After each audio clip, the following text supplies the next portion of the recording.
Hey team, this is Nathan from RunDreamAchieve.com. Hope you all are having a great start of your week. Today's topic I wanted to go over how to stay motivated when you want to quit running. And trust me, over the years I have experienced the same setbacks and failures along the way, just like any other athlete. There's athletes that have run world-class times, national class times, total beginners in the sport, world record holders. Everybody, whether you're a beginner or an elite level athlete, has experienced doubt, has experienced trials and setbacks along the way as we prepare for our races. And the truth is, trying to run fast over your given distance is challenging. We all know that pace sustainment and being able to hold pace for longer periods of time is an enormous task, and it takes an enormous amount of energy, focus, and drive for you to continue on preparing for your races, even in the midst of failing along the way. And I know it's great to talk about successes. If you've been watching my videos long enough, you know I've made two World Armed Forces cross-country teams, ran a 2:19 marathon, was a former member of the U.S. Army World Class Athlete Program. That didn't happen overnight. I had so many times where I ran poor races, where I had to really gauge what I was doing wrong in the past, and a lot of that was, like I've talked about in other videos, is running far too slow during long runs. I'd go out and run 20 to 24 miles at, say, 7-minute mile pace, but I was trying earlier on in my career, but I was wanting to run a marathon at 5:25 mile pace, and running 20 to 24 miles at 7 to 7:30 mile pace isn't preparing the athlete to sustain that type of pace. Yes, it made me very strong. It's the same with you. If you're trying to run a 4-minute or 4-hour marathon, going out running 12-minute mile pace on those long runs is going to surely build endurance for you. But to sustain 9:09 mile pace or 5:41 per kilometer pace, you have to spend a longer period of time running at much faster paces. So look at what you're doing in your training, and correct those flaws that you have, correct those leaks. That's why I've created resources on Run Dream Achieve, whether the running courses, the monthly coaching, training plans. I've tried to, and free content as well. I've tried to create content around things that are going to help you leverage your training, leverage your time, making sure that you get a higher return on your time investment. Because again, we spend so much time out there on the roads and on the track.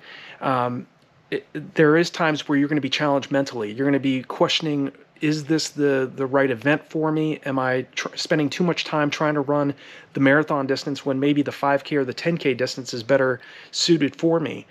Trust me, I've dealt with that too over the years. When I was continue to fail, running the marathon, I debuted at the 2002 New York City Marathon running 2:43:36, and then it took me another 5 years of training to get to under 2 hours and 20 minutes. And believe me, I had times where I ran when I DNF'd. It's not a good feeling. I mean, I only had a few of those in my career, but experiencing that, running 250s, 3:0s. I think my slowest marathon was a 3:04, but and having those stages in the race where I really was jogging from mile 8 to the finish line.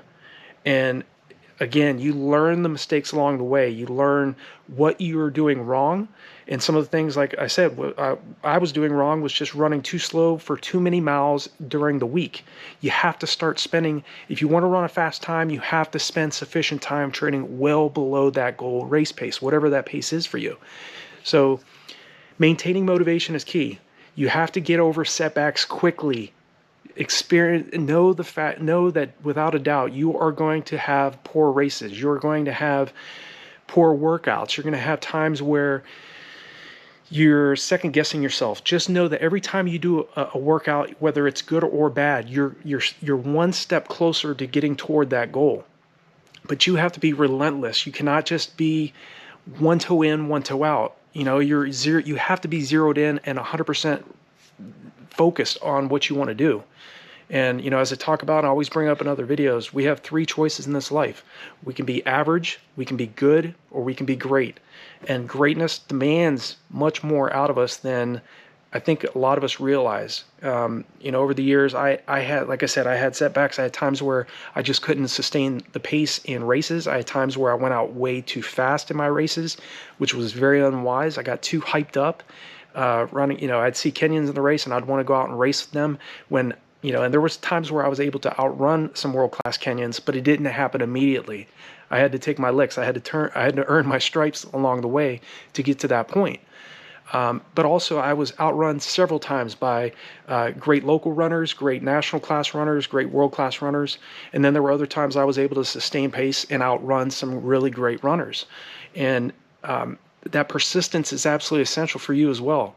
You cannot rest. You cannot be, you also have to enjoy what you're doing as well. Regardless, you have to keep that mindset as you're preparing for your races.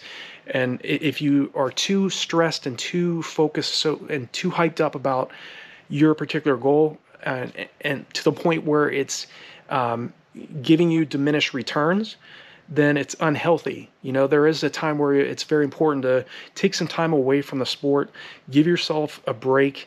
Don't get stressed out if you have to take a couple days off. You can literally take a full week off from training and lose no fitness. Let me stress that again. You can take 7 days off of running and lose no fitness in a week.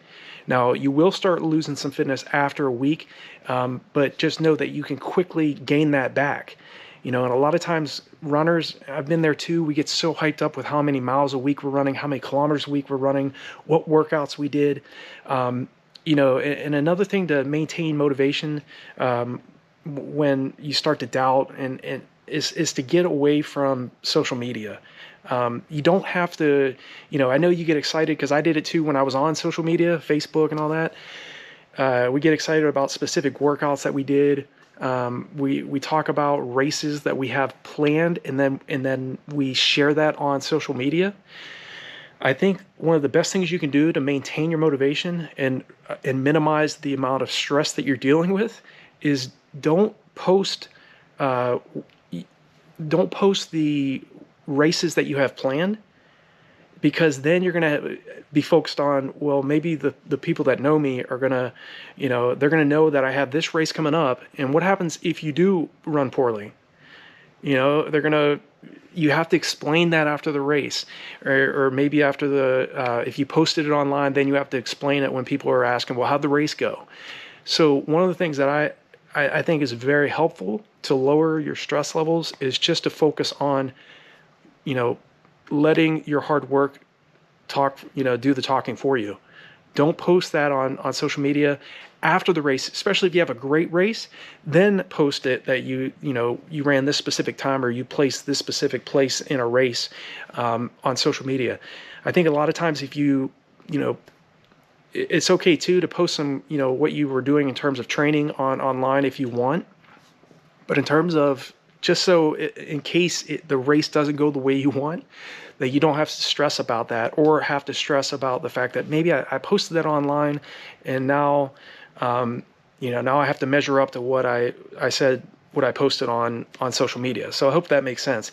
Try to minimize the amount of anything that's going to stress you out, and take confidence in what you're doing. Again, to maintain motivation with your hard training, keep your goals in mind and know that you are going to experience some setbacks. You are going to experience some trials and tribulations along the way. But every great athlete has had to deal with the same thing. So keep that in mind. Maintain your enthusiasm. Don't spend too much time over a bad race or a bad workout. This is one of the common traits of the world-class athletes and Olympians that I've trained with and lived with, is they get over setbacks quickly. They have a bad race or they have a bad workout, they're on to the next race or the next workout. They're never like living in the past.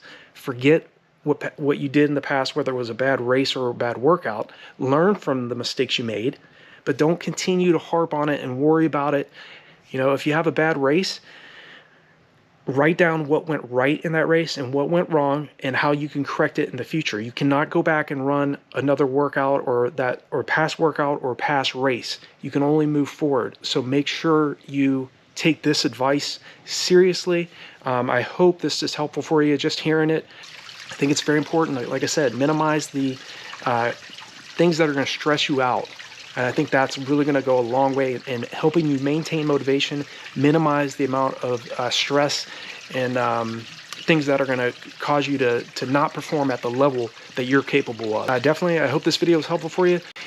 There's brand new RunDreamAchieve merch now on RunDreamAchieve.com, so definitely check that out. A lot of new designs are going to be coming to the merch store. As always, there's resources below all of my videos and on RunDreamAchieve.com. So I wish you all the best, and I will talk to you in the next video.